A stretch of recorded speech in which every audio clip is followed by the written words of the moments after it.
Welcome to Gripping Tales. Are you ready for today's video? It starts now.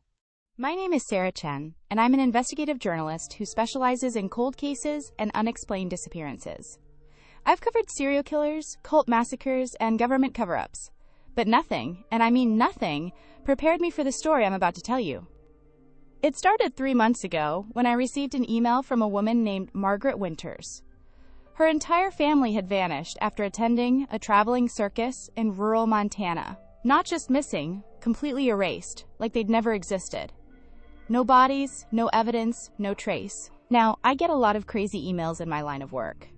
People claiming their neighbors are aliens, that Bigfoot stole their garden gnomes, you know the drill. But Margaret's story was different. She had documentation, police reports, witness statements, and most importantly, she had a pattern. See, Margaret had spent 15 years tracking something called the Midnight Carnival, a traveling circus that appeared in small towns across America, performed for 3 nights, then vanished, along with everyone who attended. Every single person. We're talking about over 50 documented cases spanning nearly a century. Thousands of people, gone without a trace. And somehow, no one had connected the dots until Margaret.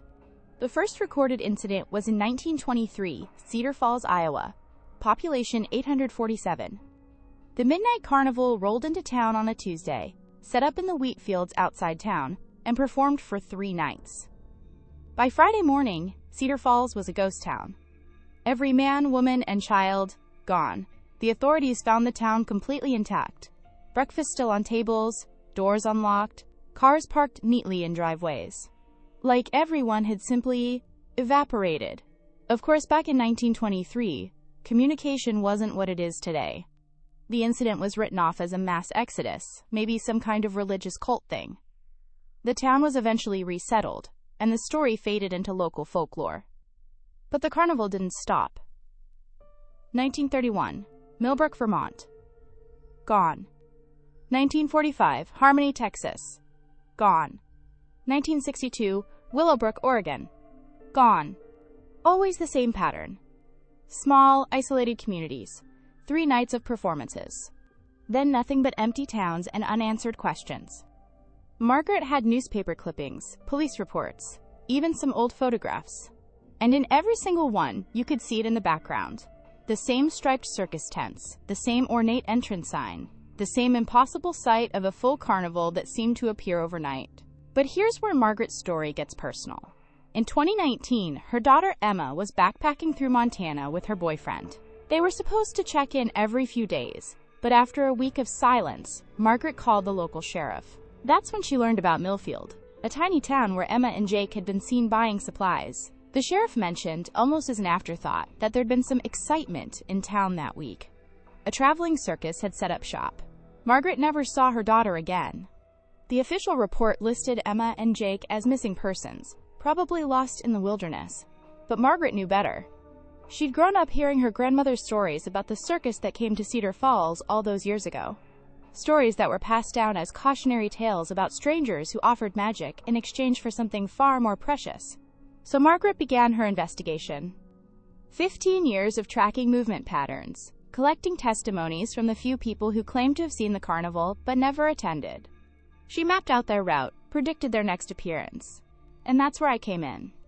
Margaret's email was simple. The carnival is coming to Riverside, Montana next week. Help me stop them before they kill again. I should have deleted that email. I should have blocked her number and moved on with my life. Instead, I booked a flight to Montana. Riverside, Montana. Population 312. The kind of place where everyone knows everyone. Where the biggest excitement is usually the annual pie contest. And where strangers stick out like neon signs. I arrived on a Wednesday, 2 days before the carnival was supposed to appear. The locals were buzzing with excitement. Apparently, the Midnight Carnival had sent advance flyers, promising wonders beyond imagination, and an experience that will change your life forever. Well, they weren't wrong about that last part. I checked into the town's only motel and started asking questions. The response was interesting. Everyone was planning to attend all 3 nights of performances. Families were making it a special event, some even taking time off work. It was like the whole town had been hypnotized by the promise of magic. But there was something else. Something that made my journalist instincts start screaming. No one could remember how they'd heard about the carnival. The flyers had just appeared. In mailboxes, on car windshields, tucked under doors. Beautiful, ornate invitations that seemed to shimmer in the light, with text that was hard to focus on but impossible to forget. I asked to see one of these flyers. Mrs. Henderson, who ran the local diner, handed me hers with a dreamy smile. The moment I touched it, the paper felt warm. Not just room temperature warm, but body temperature. Like it was alive. And when I tried to read it closely, the words seemed to shift and dance across the page. Friday evening, 6 p.m. sharp. I was stationed across the field with a pair of binoculars and a camera, ready to document whatever was about to happen. Margaret had driven up from Wyoming and was positioned at the other end of town. That's when we saw them coming. They didn't arrive in trucks or trailers like you'd expect. The midnight carnival simply materialized. One moment the field was empty, the next it was filled with impossible structures. Tents that seemed bigger on the inside than the outside. A Ferris wheel that defied physics, spinning without any visible support structure. Game booths that flickered between dimensions. And the performers. God, the performers. They moved wrong. Like their joints bent in directions that shouldn't be possible. Like they were puppets controlled by something that had only heard descriptions of how humans were supposed to move. Clowns with smiles that extended too far up their cheeks. Acrobats who seemed to float rather than jump. A ringmaster whose shadow was shaped completely different from his body. At exactly 8 p.m., the townspeople began walking toward the carnival. Not hurrying, not excited, just walking with this peaceful, determined pace. Men, women, children, elderly folks who could barely get around on a normal day, all moving like they were being pulled by invisible strings. Margaret's voice crackled through my radio. "Sarah, we need to get closer. We need evidence." That was the last time I heard her voice. Against every instinct screaming at me to run, I followed the crowd into the carnival. I had to know what happened to those people. I had to understand how this was possible. The moment I stepped through the entrance, everything changed. The air felt thick, almost liquid. Sounds became muffled and distorted. And the smell? It was like copper pennies mixed with cotton candy, and something else. Something rotting. You know that feeling when you're at a normal carnival and something feels just slightly off? Like the funhouse mirrors are a little too accurate, or the games are rigged in ways that seem almost supernatural? Well, imagine that feeling cranked up to 11 and mixed with the dawning realization that you might never see daylight again. The townspeople were scattered throughout the carnival, but they weren't themselves anymore. They stood perfectly still at various attractions, not playing games or riding rides, just standing there with blank expressions and eyes that reflected light like a cat's. I found Mrs. Henderson from the diner standing in front of a booth labeled, "See Your Future." She was staring at something inside, but when I looked over her shoulder, the booth was empty except for an antique mirror. In the reflection, I could see Mrs. Henderson, but she was different, younger. And behind her in the mirror stood a figure in a top hat who definitely wasn't behind her in real life. That's when I realized the horrible truth. The carnival wasn't killing these people. It was collecting them, storing them somehow, in mirrors, in shadows, in the spaces between reality where normal physics don't apply. I started running, desperate to find an exit, but the carnival seemed to shift around me. Paths that led toward the entrance suddenly curved back into the center. Tents appeared where there had been open space seconds before. And then I heard it. The sound that still wakes me up screaming. Carnival music, but played backwards, echoing from everywhere, and nowhere at once. "Welcome, Miss Chen." I spun around to find the ringmaster standing behind me. Up close, he was even more wrong than I'd thought. His smile was too wide, his eyes too bright, and when he moved there was a split-second delay between his body and his shadow. "You've been asking questions," he continued, his voice like velvet over broken glass. "Following our path, documenting our performances. How wonderfully ambitious of you." I demanded to know what he'd done with the townspeople, with Margaret, with all those families over the decades. I threatened to expose him, to bring the whole operation down. He laughed. Not a human laugh. Something that sounded like wind chimes made of bone. "Oh, my dear journalist, He said, "You misunderstand our purpose entirely. We're not killers. We're preservationists." That's when he showed me the truth. Every person who'd ever attended the Midnight Carnival was still there, still alive, preserved in a state of eternal wonder and joy. They existed in the spaces between the tents, in the reflection of the mirrors, in the music that played when the carnival came alive. "They're happier here," the ringmaster explained, "free from pain, from loss, from the mundane struggles of mortal existence. We offer them paradise, and all we ask in return is permanence."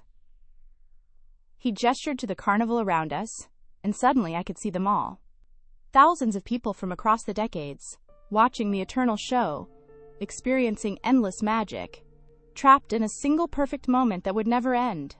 "And now," he said, "you get to join our permanent audience." I ran. God help me, I ran like my life depended on it, because it did. Behind me, I could hear the ringmaster calling out in that sing-song voice, "You can't leave, Miss Chen. No one leaves the show." The carnival twisted around me like a living maze. Tents stretched and warped, pathways led in impossible directions, and everywhere I looked, I saw the faces of the trapped, all watching me with expressions of desperate hope, like they thought I might somehow save them.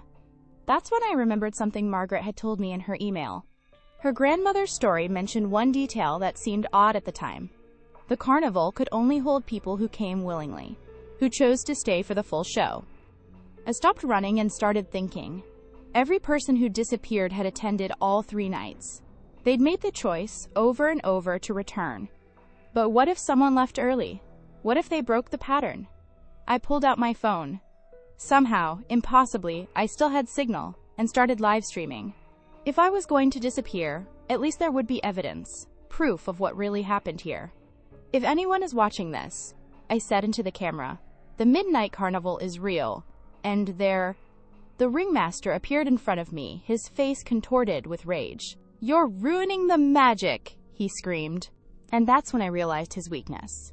The carnival fed on wonder, on willing suspension of disbelief. But documentation, evidence, the cold light of reality, that was poison to them. I kept filming, kept talking, kept breaking the spell with harsh reality. The carnival began to flicker and fade around me, like a TV with bad reception. The ringmaster's perfect facade started cracking, revealing something ancient and hungry underneath. "Stop," he begged. "You don't understand. We're not the monsters here." That's when he told me the truth, the real truth, that changed everything I thought I knew about this story. The Midnight Carnival wasn't killing people. They were saving them. In 1923, something was released in Cedar Falls. Something that feeds on human consciousness, that spreads like a virus through communities, consuming minds and leaving behind empty shells. The carnival wasn't the predator. It was the cure. Every town they visited was already infected. The people were already lost, just walking corpses waiting to complete their transformation into something inhuman. The carnival offered them the only escape possible, preservation in a state of eternal humanity, frozen in their last moments of joy and wonder. "We're the only thing standing between your world and complete consumption," the ringmaster whispered, "and you just destroyed our ability to save this town." That's when I noticed the townspeople. They were still standing at the carnival attractions, but their eyes had gone completely black. I escaped that night, barely. The carnival faded completely as the real monsters. The things that had been wearing the faces of Riverside's residents began to show their true forms. I've been running ever since, because I realized something terrible as I drove away from Montana. The livestream I made that night? It went viral. Millions of views. Thousands of shares. People all over the world watched my footage of the Midnight Carnival. And now? Now I'm seeing the signs everywhere. People in major cities walking just a little too stiffly. Smiles that don't quite reach the eyes. A spreading wrongness that I accidentally unleashed by destroying the one thing that was containing it. The ringmaster was right. Some stories are too dangerous to tell. And if you're watching this video, if you've made it to the end, welcome to the show. The performance is about to begin. Thanks for watching. Every ending hides the beginning of another tale, and ours is already on its way. Stay tuned, you'll find the next chapter right here, and soon.